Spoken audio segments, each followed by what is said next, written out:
there's just so much anti-male rhetoric now that I'm not surprised the new poll of 1,000 Australian men found just over half the ones in white-collar jobs felt discriminated against, felt that women got favouritism for jobs and promotions. In fact, just this morning, this unconscious anti-male bias became obvious in an ABC report on the tragic drowning of some 30 illegal immigrants trying to sail from France to Britain. They found dozens and dozens of people who had died. Sadly, in those who died, there was a number of women and also a young girl. That's a curious way of putting it. Sadly, the dead included women.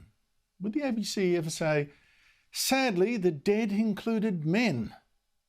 Joining me earlier was Mark Latham, former federal Labor leader and now One Nation leader in the New South Wales Parliament.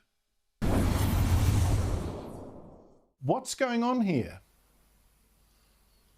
Well, sadly, the ABC has put out a barbaric statement at one level. I mean, Andrew, every human life is of equal value, regardless of race, gender, sexuality, identity, politics. The loss of any human life is a sad, sad thing. And on the English Channel there, the people who've lost their lives, men, women, children, we should be saddened by the loss of the 31 lives equally. So when you start putting a pecking order on human life, you know, the artificial characteristic of gender or race or sexuality, you're really starting to move into dangerous, unfortunate territories. Well said, Mark, but this is one more reason, of course, why men might feel that they're the endangered species that women do have the leg up to work. Andrew, a lot of men in the workplace feel under siege, and it's not just the product of quotas and affirmative action. The tendency started with so-called unconscious bias training, where people have got voices in their head and men go into training to be told if you're a white man in particular, you're a bad person and you've got white privilege. Now, a lot of these men would have grown up in humble circumstances. They might have come from a public housing estate, worked their way up, worked hard at school, worked their way up the corporate ladder, to be told that this all happened on the basis of privilege. So it's a complete and utter nonsense. And the one detailed survey we had about this in 2017 under the behavioural economics team of the Australian government showed in their trial examination of it that it wasn't white men who were getting favourable treatment in workplace recruitment. It was the so-called minority groups who were being looked after well and truly. So the whole thing's been a myth. And it's no surprise that men are feeling bitter and resentful about it. But this boat tragedy in the English Channel does draw attention to the fact that we've mentioned on this show that up to 1,000 illegal immigrants a day have been sailing lately to Britain, almost all from France, with French police sometimes just looking on, not even trying to stop them.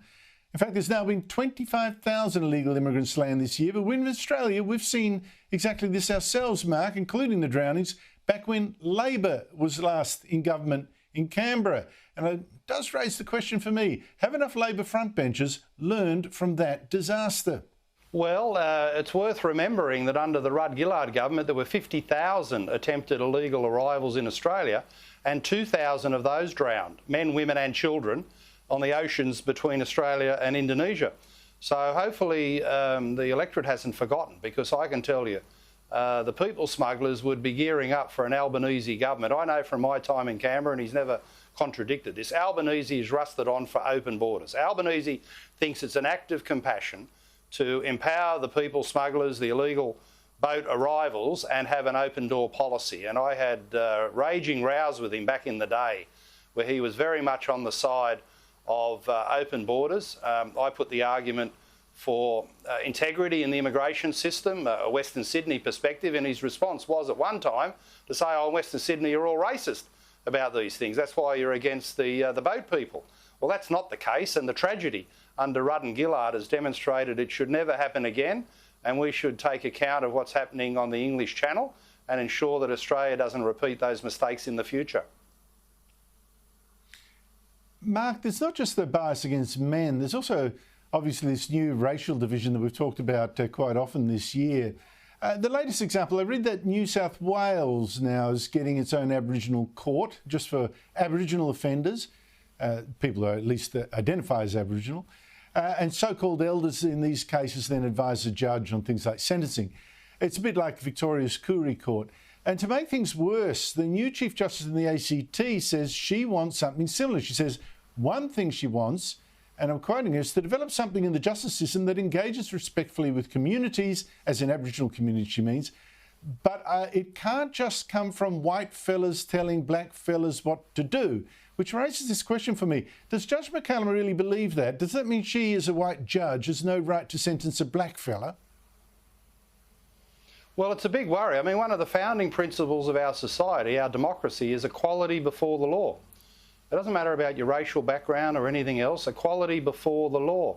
And this tendency for the Koori Court, and in New South Wales, the proposal for a Koori list, and to legislate a separate system where Indigenous only would judge Indigenous and then be involved in the punishment, if there is any, because it's most likely a soft touch. Well, it's legal apartheid. It's separating Australians into different streams of the law with different rules, different treatment, different punishment. And, you know, to bring us together as a single nation is critical. So we've already got enough division. I mean, the divisions in our society, unfortunately, in the COVID period have grown. They haven't diminished. And I think we make it a lot worse with this notion of a Koori Court, a Koori list and Koori elders being judge and jury.